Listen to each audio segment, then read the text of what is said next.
Hi, so I'm inside right now. Okay, for once, interestingly enough, I feel oddly reassured by speaking onto a recording right now. Wow.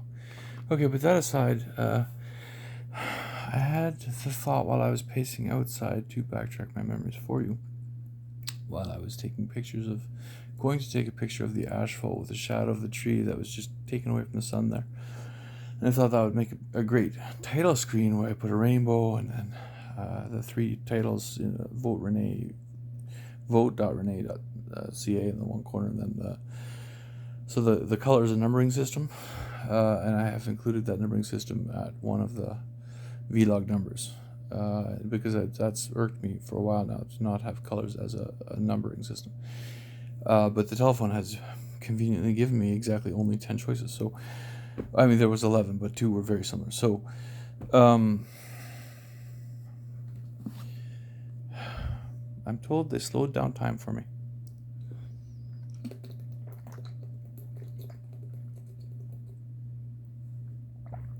So that I could get my grapefruit juice and not miss a beat, because that's what I had requested to them, not knowing that I myself was actually making the request when I was simply advertising what I liked at the very start of the very first video that I intended to make for this very blog. And truly, I don't exactly remember where exactly that video is right now, because if it was previously at vlog.2dream.ca, I've now changed the location of that, and I changed the location intentionally to a file folder with the name Megan Elizabeth Sherwood, who's the doctor who sexually assaulted, is the right word, me in the Vancouver General Hospital on the 28th of June, yada yada. It's all in the previous vlogs. Actually, that particular incident is directly reported to the Vancouver police, the RCMP, and everybody else in an email that I initially posted at spirit.2dream.ca. It has the subject Vancouver Spirit. Oh, but Spirit's a header, so that means that like I can reassign it, but if it has a number beside it, then it's generally fixed. So a header can refer to not one list, but many lists of the same sort. You got to think about it like a multi-spatially. So if your list is good until like number 36, and then from 36 onward it dies because you've added an illogical statement into your...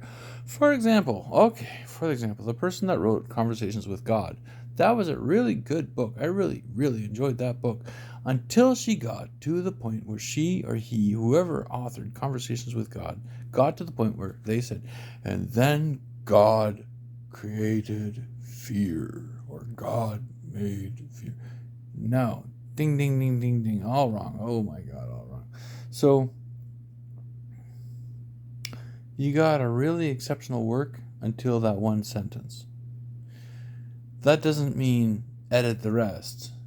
And it doesn't mean throw out the first part. It means cut the book right there, throw out the part that you wrote after it, and continue writing like it never happened.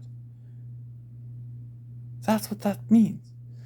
And for the longest time, I have been trying to reread stuff, and like I'm like so, like English for me, learning it in school was so hard. First of all, the reading exercises were really difficult.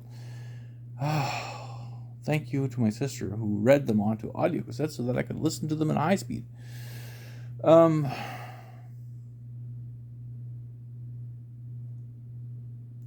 Essay writing. I wrote a 100-page dissertation just letting it flow off my fingers. There was no prep work involved in that at all. And then my master's dissertation instructor says you gotta add the part about the epileptic patients.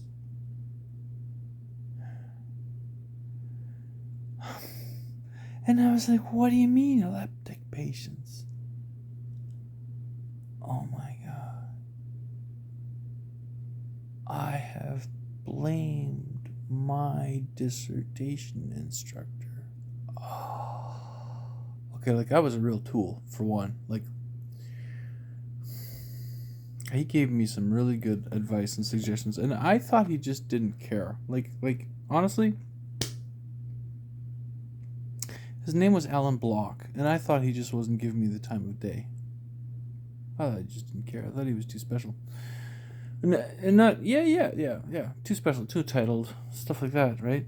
So I'm trying to get his good favor by calling him Dr. Block, Dr. this, Dr. that. And at one point, well,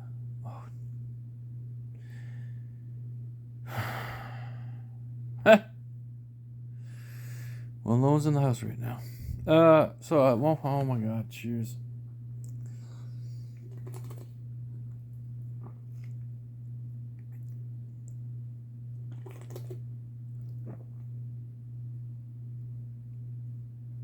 Oh my God.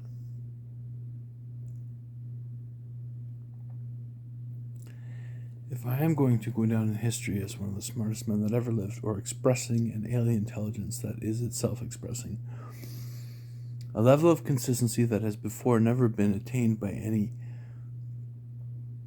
physically operable device, whether from known or unknown sources.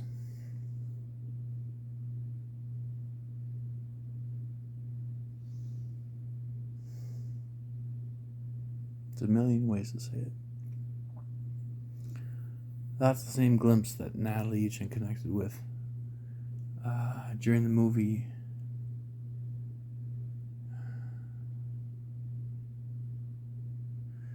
The Invention of Lying.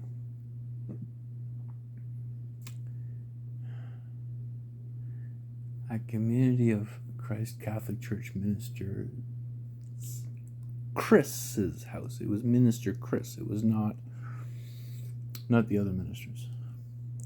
We were a friendship group, and we were just watching videos in our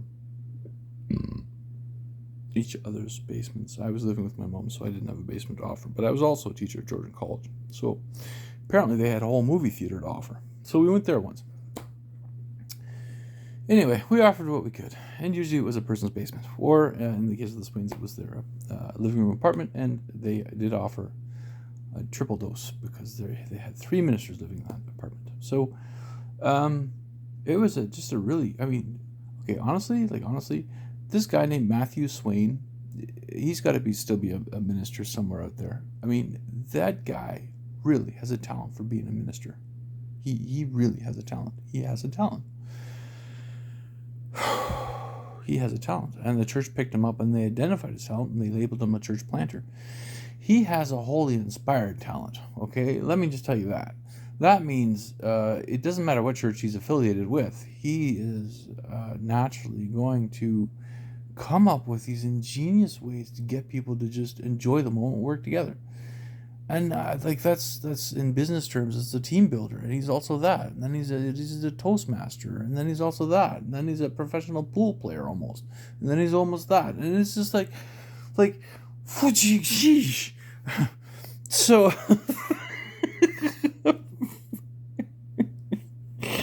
and he's got one leg in Russia and one in Canada. Like, he's both. He's good. He's fine. He's real. He's a good guy. He's so far above his bosses. Oh, here goes. Okay.